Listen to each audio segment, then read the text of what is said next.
Zoro fans are different. While the rest of us argue about power scaling or devil fruits, they're busy writing entire PhD theses about one closed eye and a staircase. Today we're diving headfirst into the wildest, the funniest, and the most suspiciously well-researched Zoro theories Reddit has to offer.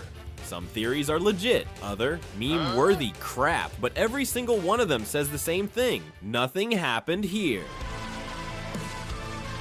Jokes aside, grab a drink, sharpen your swords, and put on your sea stone tinfoil hat, because we're heading straight into Zoro's most unhinged fan lore. So, let's start with the first Reddit theory. ZKK, you're probably thinking, what's ZKK? It's simple. It means Zoro Kills Kaido. Back in the Wano arc, Reddit was absolutely infested with ZKK believers. The theory was simple. Ryuma, Zoro's supposed ancestor, once slayed a dragon.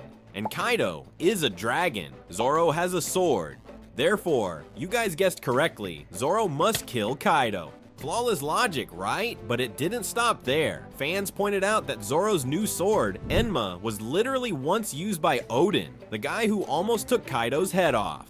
Enma even tests its wielder with haki, so clearly Zoro was destined to finish Odin's job, right? But of course this is Reddit, so things didn't just stop at Zoro kills Kaido. No, they went deeper, much deeper. Some fans claimed Oda had secretly been building up ZKK since Thriller Bark. Remember when Zoro took all of Luffy's pain and nearly died? They said that was foreshadowing, proof that Zoro could endure anything, even Kaido's wrath. Others brought up Ryuma's legend again, pointing out that in the Monsters one-shot, Ryuma literally slayed a dragon in Wano. And suddenly, Zoro wasn't just a swordsman anymore. He was a destined heir, with a dragon-slaying bloodline weapon, sharpened over 1,000 episodes just to be ready to strike. The hype was unreal, but then, Wano hit the final act. Kaido was still standing, and Zoro, he fought King, not Kaido. No killing blow, no dragon slaying. Zoro fans were divided, some even admitted defeat, others doubled down. They screamed on Reddit threads at 2 AM. He's not dead yet, but when Kaido fell, yeah, not by Zoro's hand, they called it a cover-up. They screamed, Oda's playing the long game. Others just rewrote the theory entirely. Zoro did kill Kaido, symbolically, because after all, he scarred him. He drew blood with Enma and carried Odin's will. Was that enough? ZKK lives on, not in canon, but in the hearts of the believers. Alright, let's dive deeper into the Reddit ocean. Let's talk about the Eye. You know which one. Back in January 2023, a Reddit user named Yu Roshako posted the following theory titled Zoro's Left Eye Theory. Okay, so I kinda just thought about this, but hear me out. For what we know, Zoro after the time skip has lost his left eye, or that's what we've assumed. He trained under Mihawk. What I believe is, Zoro didn't lose his eye. He's actually training his observation haki through a secret technique. And what if, by keeping his left eye closed, Zoro is slowly developing an eye similar to Mihawk's famous Hawkeye? Maybe those eyes aren't natural. Maybe they're a permanent modification, unlocking advanced observation haki. That could explain why Zoro hasn't shown confirmed observation haki yet. Sure, Mihawk's Pacifista clone also has the same eyes, so maybe it's genetic or modified. And since it's a secret technique, maybe that's why Shanks and Roger didn't have them.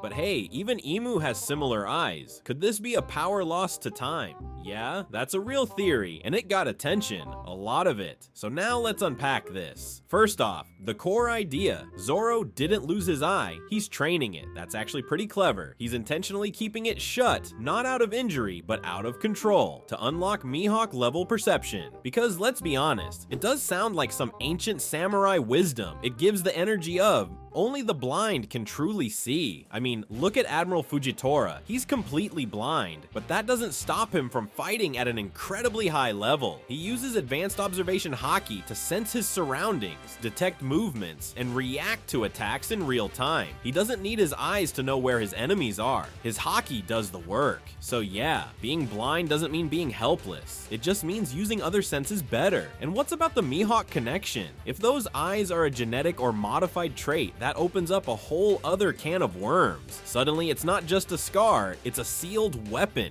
Reddit, of course, had opinions. User Kedotaku commented, "It feels more like training to me. I don't know if it'll give him a special eye, but if he's able to fight King with just one eye, imagine what happens when he uses both." Eventually, Fewbox99 added, "If Zoro was hiding some trump card, he would have used it against King or Kaido."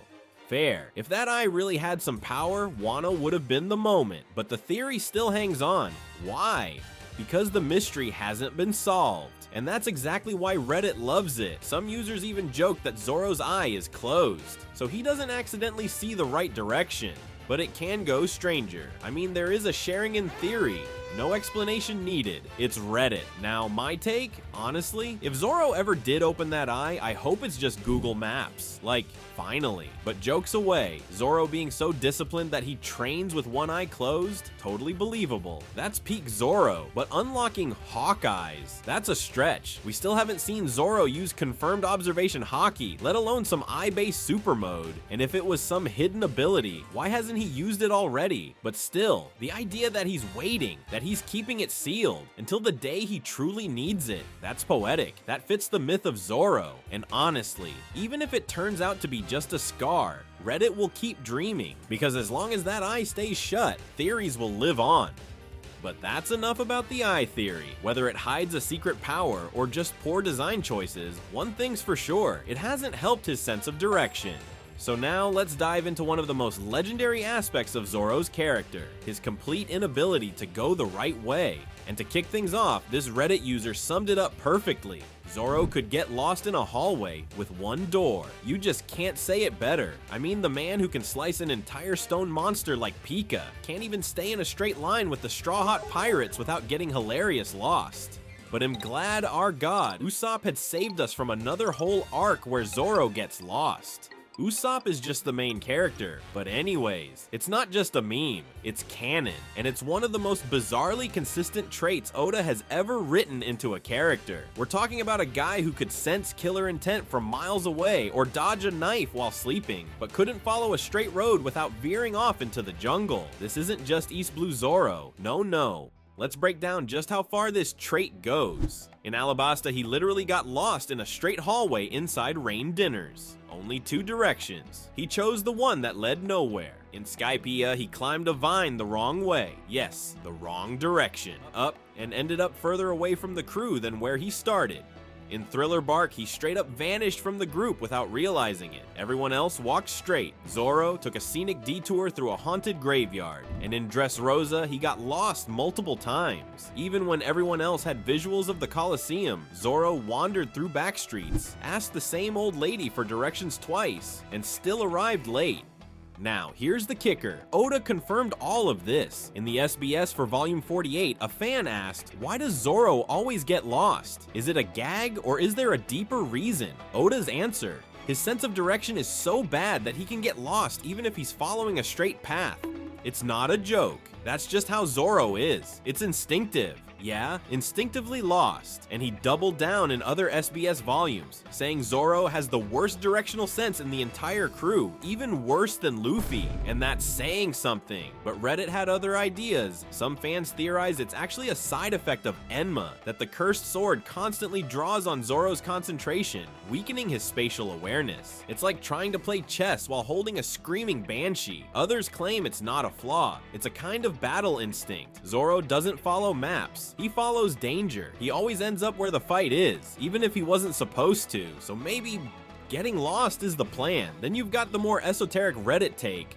Zoro doesn't get lost. The world moves around him. He's got what Reddit calls reverse observation Haki. Instead of sensing the world and moving accordingly, he ignores everything. He walks forward. The world just readjusts until he arrives at the exact spot the plot needs him to be. And that weirdly tracks. Zoro never shows up late to a major fight. He may take 50 wrong turns, but the moment someone needs help, he's already swinging his blade. Just remember when Zoro was in Wano, he was right there to save Komurasaki and Otoko. It's like fate bends around his stupidity, so at the end, Zoro's sense of direction is so bad, it became a superpower. You can't get lost if you're always where you need to be.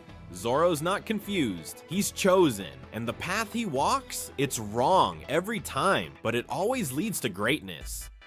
And that's it for today, the craziest and most beloved Zoro theories Reddit had to offer. If you like this video, feel free to drop a like and subscribe. I'm still a small channel, but just like Zoro, I'll eventually find the right path. Hopefully. Got ideas for who I should cover next? Let me know in the comments. And as for Zoro, maybe he's not lost. Maybe it's Enma leading him straight to the One Piece. We'll never know. See you next time.